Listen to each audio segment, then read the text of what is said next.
There absolutely will be a day when Donald Trump is no longer president of the United States. There also will be a day when JD Vance is no longer involved in politics. There will be a day when the MAGA movement does not have control over our government system in the way that it currently does. Which the elections that have been taking place show us that people are fed up with what is currently happening and showing up to the polls to make their voices heard. Hearing stories like the one that came out of Florida this past week will also encourage people to show up to the polls. Which, if you haven't heard about it, there was a mayor's race taking place that was held by a Republican for 30 years. A Democrat won that position by 5 votes. Stories and situations like that show people that you have to show up in order to win. Because could you imagine if those 5 people decided to stay home? A 30-year GOP reign would still be going on. So people are seeing firsthand that their votes matter and that they have to show up in order for change to happen. When that happens, Donald Trump and JD Vance and the MAGA movement will no longer have control over our government systems. If you're voting for Trump, I hate you. Politics is that deep. It's been that deep. It's always been that deep. Y'all just didn't give a fuck, and we've been trying to say this shit. And I feel like I was cutting motherfuckers out of my life the first time around, but this time is like for real, unexcusable. Like, I don't care how long you've known me or if we cool. Like, just fucking block me. Just block me right now. Like, I hate you. I fucking hate you. And don't just unfollow me either. Don't you dare just unfollow me and force me to still have to fucking receive your shit.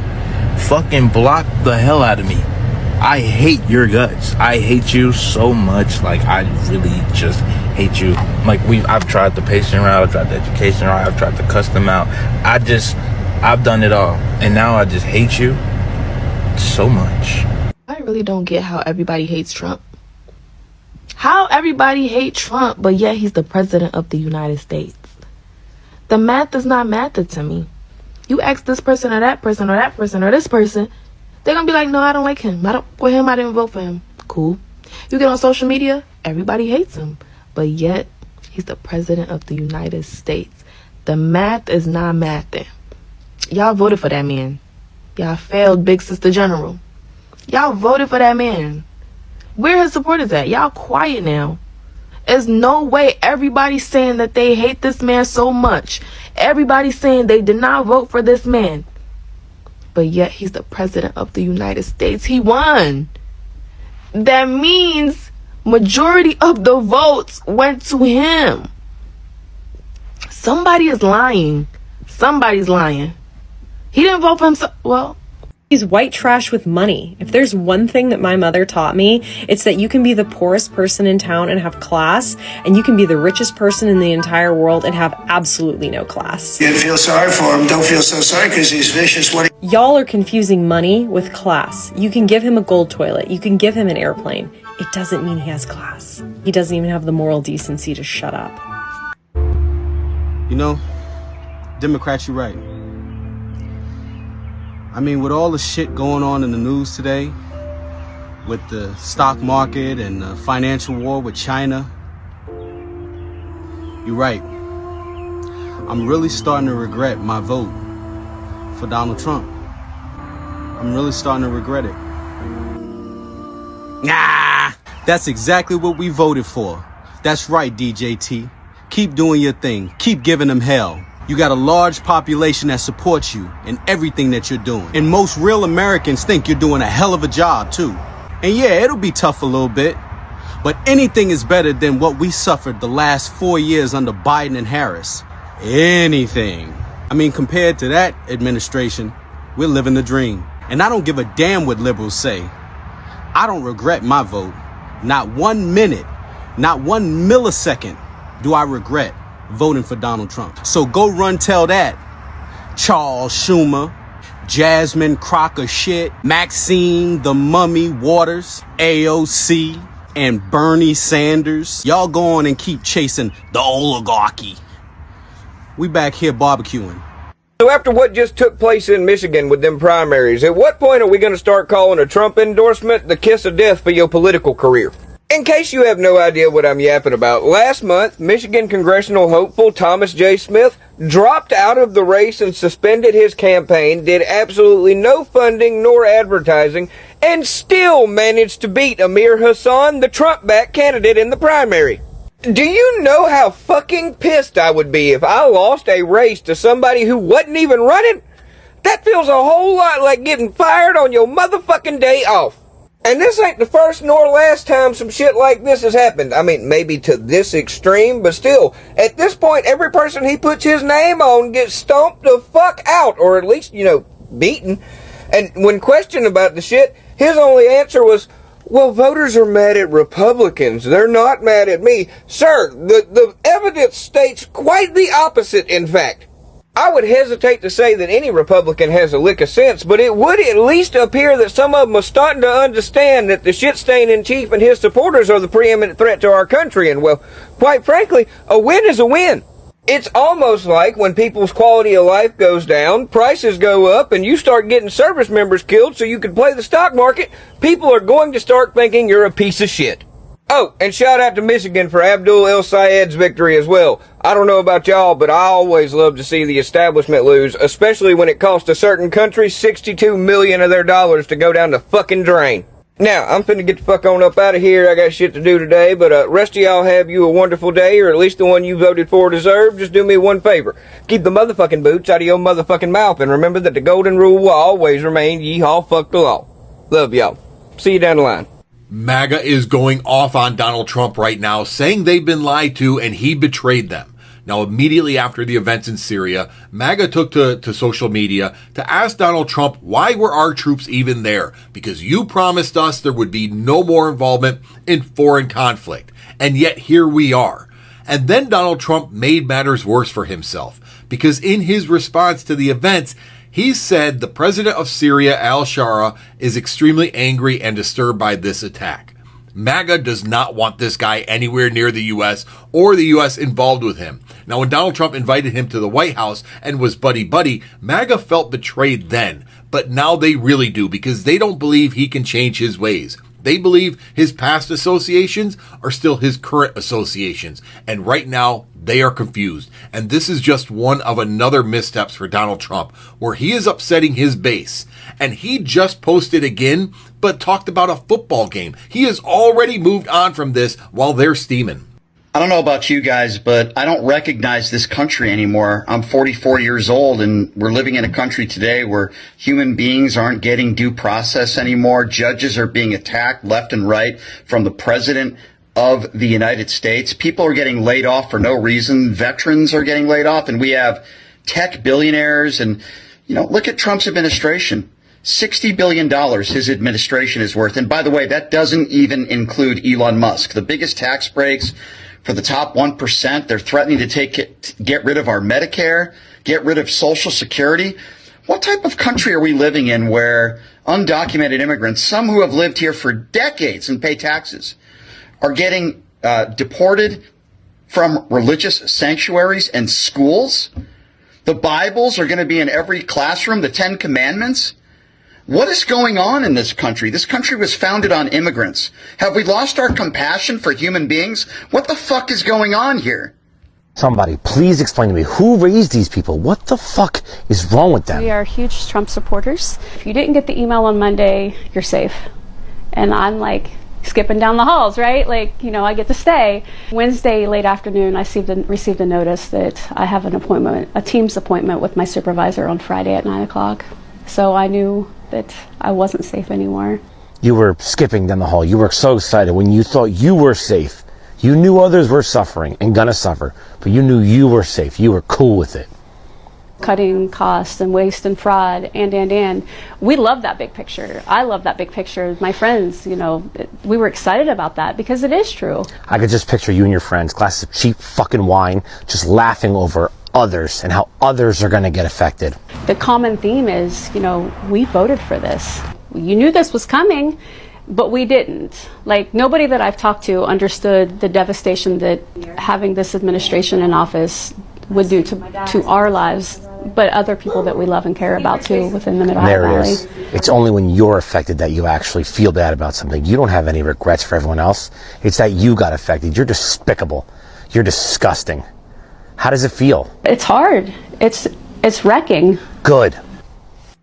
So we already know that Trumpism is dying. And credit to BuzzFeed for capturing some of these comments made by former Trump supporters.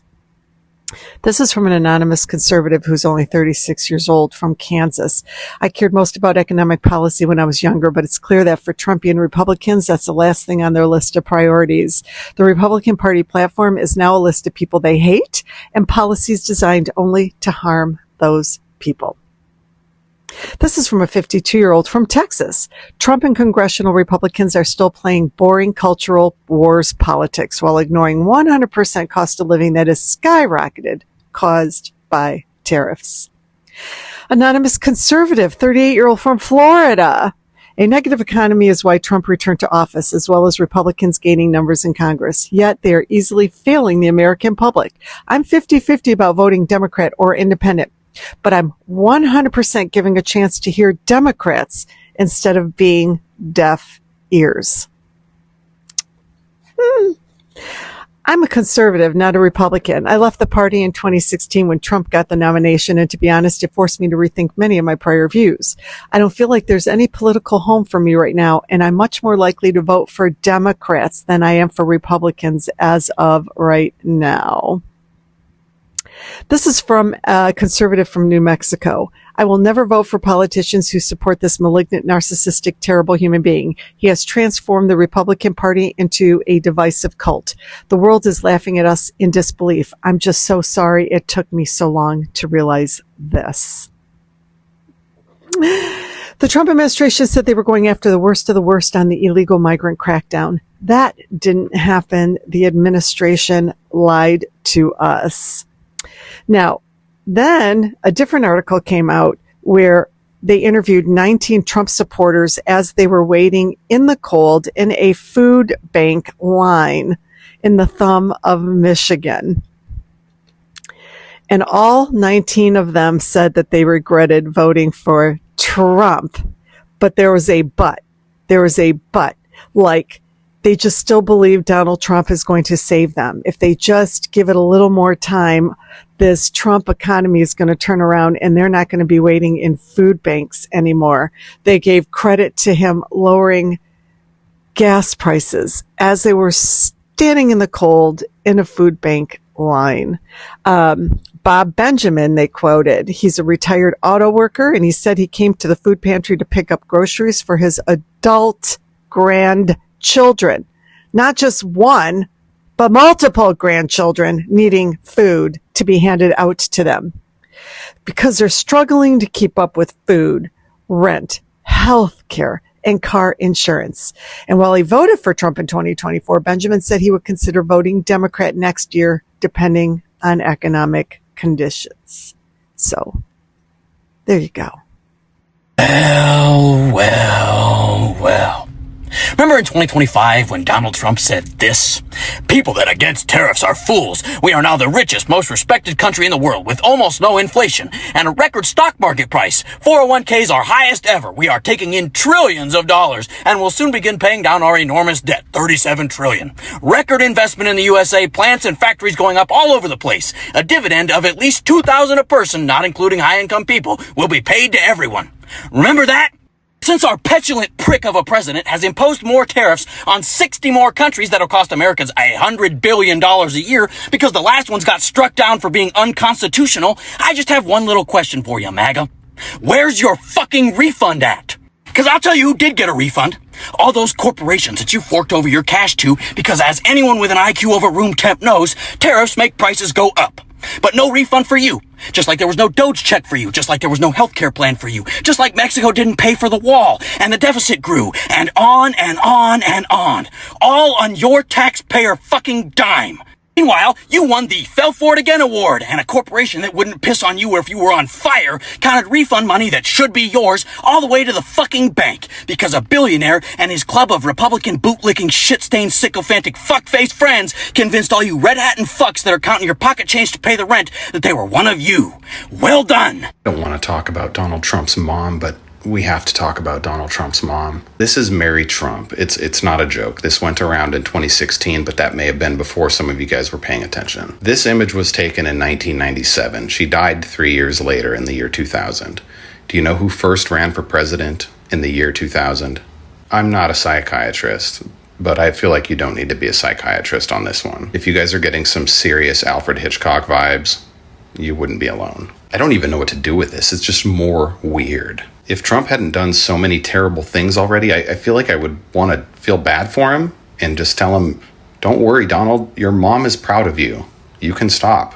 But sadly, that would be an alternate universe. The reality is, Mary Trump was an immigrant from Scotland after the Great Depression. She came here with $50 to her name and no job. Donald Trump's own immigration policies would prevent his mom from ever coming here in the first place. While Mary Trump didn't break any immigration laws, she came here, she had a baby in 1937, and she wasn't a naturalized citizen until 1942, which means Donald Trump's oldest sibling was technically an anchor baby if you were to ask a Republican. The really unfortunate thing is that Mary Trump was mugged and badly injured in New York City in the 1990s. Her attacker was 16 years old, and if you're thinking the same thing I'm thinking, I already looked into it. I can't validate if he was an immigrant or not. I don't know what to do with this. It's just more weird. I'm going to send a quick message to the black women who voted for Donald Trump. About 8 to 9% of you guys. Now, you guys were the smallest demographic of Trump voters, and yet to me, you are one of the most impressive, not because anybody matters more than anybody else, but because you are the most rebellious out of everybody else. Damn near everyone around you, 9 out of 10 of y'all, was dragging you if you believed anything different than they did. And you know how black folk can be, and everybody else does. They may pretend they don't, but we know how it can be. They can tear you to pieces if you do not align yourself with their belief systems. And so I am proud of y'all, and I want you to know that we are all here with you. All creeds, colors, races, backgrounds. Everybody came together for this party. And the 9% who are rebels today, y'all are the pioneers, the forerunners. You guys are setting a new precedent. And what's about to come is going to be a different type of wave. Once everybody else wakes up, they ain't awake yet. They still sleep. They're still fighting you. They're still trying to drag you on social media. They're still coming for your neck. They're still trying to send you back to slavery, whatever it is. But I wanted to send this message out to y'all specifically. So everybody give a shout out to them sisters that you know who voted for Trump, because shout out to you. Shout out, yes, to the Amish. Shout out to every community out there that came out of the cuts, Native Americans, etc. But black women who voted for Trump, y'all are real ones. Period. Sophie Cunningham is not protecting girls and women in the same way that Riley Gaines also is not protecting girls and women, because they have decided to align themselves with the Trump administration, aka the administration that has the President of the United States who has been found liable of SA and has spent several years now trying to protect somebody that had harmed children. On top of that, he is trying to appoint somebody in his administration who wants to put a national abortion ban in. He also is the person that is responsible for Roe being overturned. He also has aligned himself and his administration to the Heritage Foundation, who attempts to push women into a place where they do not have access to education, equal pay, and equal opportunity. Do you really think that somebody who has aligned themselves with an organization that wants to put women's rights back by several decades is going to be the same person who protects something like Title IX? Plus, trans women have been extremely strong advocates for women's rights. Their goal and mission is to turn you against the trans women community that have been extremely strong advocates for women's rights. That right there is a red flag. There are tens of thousands of college-age Republicans and podcast bros that pretty much only voted for Trump because they thought it would be funny and they didn't think it would affect them too much because they're like upper middle class. And they missed that period in like 2014 where they could get away with saying slurs openly and disguise it as dark humor. That last part is really what they mean when they're complaining about wokeness and cancel culture is, they got yelled at by like a liberal in college one time after saying the F slur to their friend in public. And that's like unironically how we got here, is a bunch of immature little boys who aren't necessarily full-blown MAGA, but, they just don't like being told what to do or what to say or to be a decent person, I guess. And they think that Trump is sort of entertaining. So they don't know anything about politics. They didn't do any research about his policy decisions. And they don't really have well thought out opinions themselves, which is why they're so quiet right now. And that's also why when a guy says they're not into politics, that's a massive red flag, because they're just kind of shielding the fact that they are a Trump supporter. This French Trump supporter is finding out the hard way. Marie-Thérèse, an 85-year-old French citizen that lives in Alabama, considers herself a supporter of President Trump and admires his policy to deport illegal immigrants so much, she thinks it should be adopted in France, too. Well, that was before ICE banged on her door, pushed their way inside, handcuffed her, dragged her to an unmarked car, and drove her to a jail cell. Marie-Thérèse said she was still in her bathrobe, pajamas, and slippers. Turns out, she was one of the undesirables that she wanted kicked out of the country. She was incarcerated for 16 days where she was chained by her wrists and ankles to other inmates and loaded onto buses in a plane, like a potato sack. After 2 weeks in detention in Alabama and Louisiana, she said she feared she might DIE. I didn't think these things existed, she said about the immigration facilities she was held in. I thought that when we arrested them, we would treat them properly. It really shocked me. She added, they treat them like dogs, not in a human way. Marie? Don't say them. You're a part of that group too. Marie had overstayed a 90-day visa by roughly 4 months, but said in a later statement that she had been in the country illegally for 7 months. The funniest part of the story is that it's alleged her own stepson Tony, a courthouse security officer and former state trooper, was the one that initiated his own stepmother's arrest. MAGA families are just straight up heartless. And of course, after her own experience, she now says she doesn't support Trump anymore.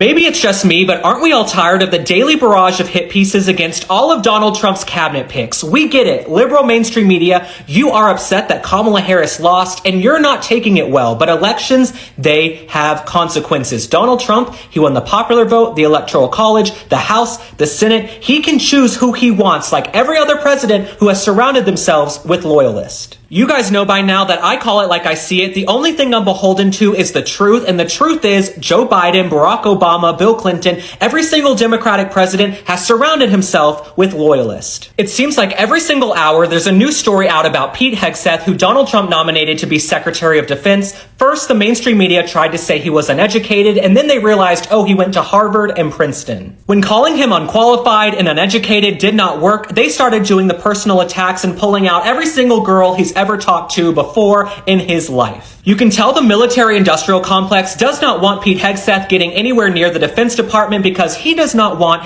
any more war. He has served this country before honorably, and he has the endorsement of almost every single veteran I've seen on the internet. Our current Secretary of Defense, Lloyd Austin, he was in the hospital allegedly incapacitated, and he did not tell anyone. Imagine we have wars all around the world, and our Secretary of Defense is in the hospital unwell, and nobody knows. What the mainstream media and all of these liberal journalists don't understand is that millions of Americans, tens of millions of Americans voted for Donald Trump knowing he was a flawed character. The double standard coming from these liberal journalists and the Democratic elite right now is absolutely laughable. Look at Bill Clinton in the 90s, what he was doing on our dime, on our tax dollars with an intern in the Oval Office. This man right here, Slick Willie, he just got a standing ovation at the DNC. He's out promoting a book. He's considered one of the patriarchs of the Democratic Party right now. Jeffrey Toobin, who's on CNN almost every single night, he was caught doing something absolutely untoward, and suddenly it's brushed under the rug. But Pete Hegseth and Donald Trump's cabinet appointees, they are supposed to be perfect. Like most Americans, unless it's absolutely illegal, I don't care what most politicians do in their free time. I care about a booming economy, a secure border, and winding down all of these wars around the world. These journalists at The Atlantic, The New Yorker, Vanity Fair, who constantly write about Pete Hegseth almost every single hour, they must be single and lonely. And let me tell you a simple fact, and let me get it through your head. Men with jaws and cheekbones like this haven't been perfectly good boys their entire life. This is my advice to all the liberal journalists who are absolutely melting down and apoplectic over Donald Trump's cabinet picks.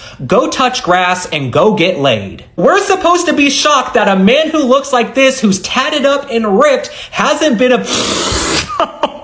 Vanity Fair wrote this about Pete Hegseth earlier today as if it's a bad thing. They said he's an alpha male who believes in guns, God, and the primacy of the family unit.